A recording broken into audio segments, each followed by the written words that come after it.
A ilusão do bem e do mal. Uma reflexão sobre perspectivas.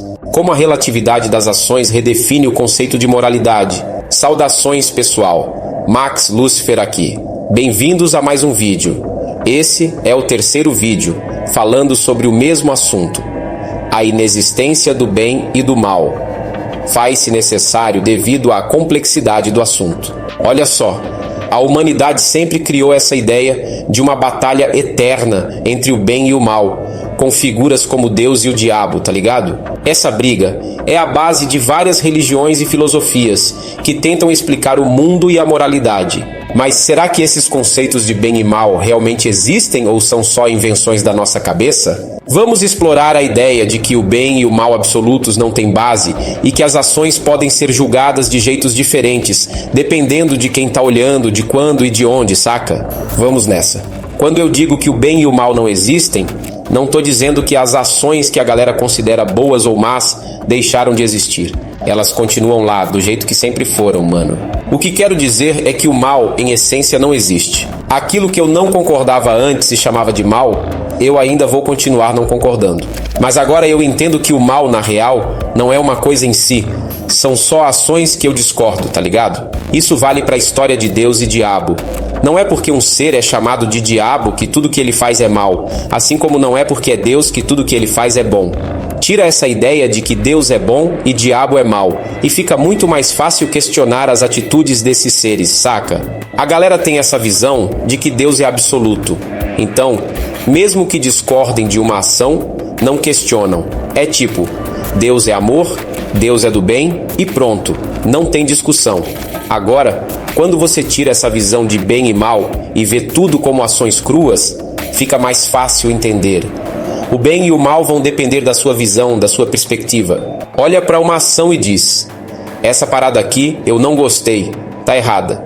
E tá tudo certo discordar, seja de Deus, de um demônio ou de quem for. O ponto é que o bem e o mal como essências não existem. O que existem são ações, e você continua discordando ou concordando com elas, mano. Essa luta eterna entre bem e mal, entre céu e inferno, é papo furado.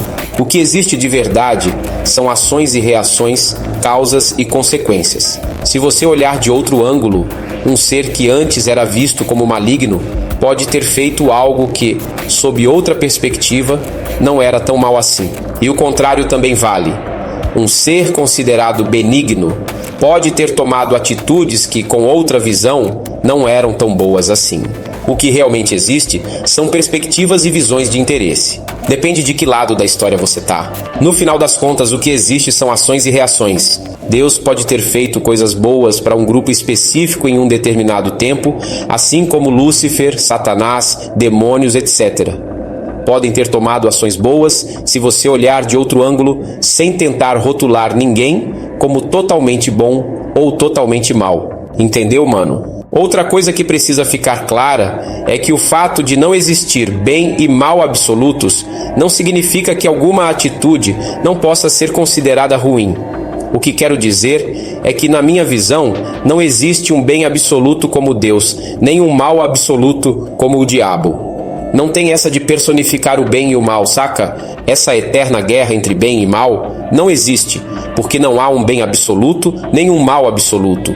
Tudo é relativo, dependendo da perspectiva, da cultura, do tempo e do lugar. O fato de não existir o bem e o mal como conceitos absolutos não significa que uma atitude não possa ser considerada boa ou má. Claro que pode.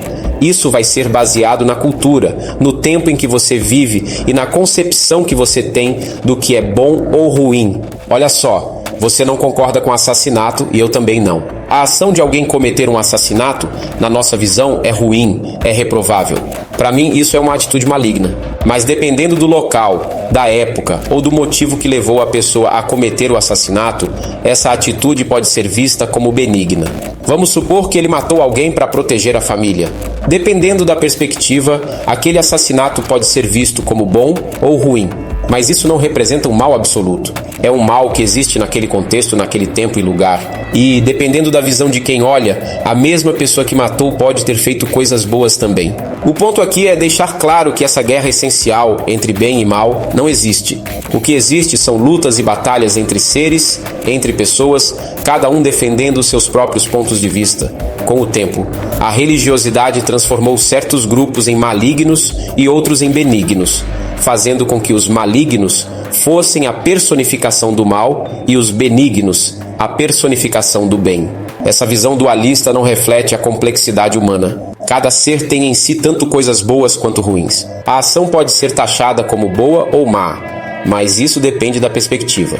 O que eu vejo como bom, você pode ver como mal. Para mim, o Deus Criador, seja Jeová, Javé, Demiurgo, tanto faz, é um ser que criou algo que eu não aprovo. Mas existem pessoas que defendem esse ser, inclusive a maneira como ele fez tudo o que fez. Essa divergência de interpretações reforça a ideia de que o bem e o mal não existem em essência.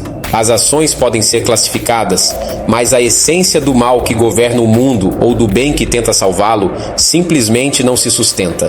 Conclusão: no final das contas, o bem e o mal não são essências absolutas, mas conceitos relativos que variam conforme a cultura, o tempo, a localidade e a perspectiva.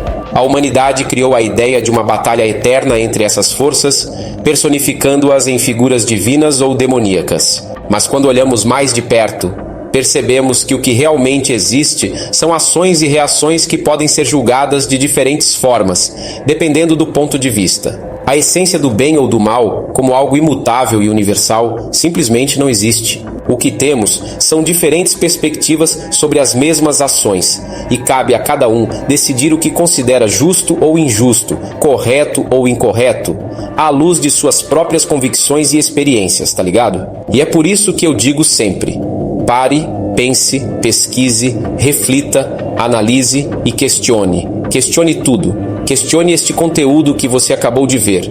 Questione até a si mesmo. Questione sua forma de pensar e ver as coisas, pois a verdade... Bem, a verdade pode não ser nem estar onde sempre pensamos que estivesse. A liberdade começa quando você liberta sua mente das ilusões. Eu sou Lúcifer, Max Lúcifer. Esse é o meu nome. Eu sou o portador da luz, trazendo a luz do conhecimento para libertar espíritos, deuses, aprisionados. Um abraço, até a próxima.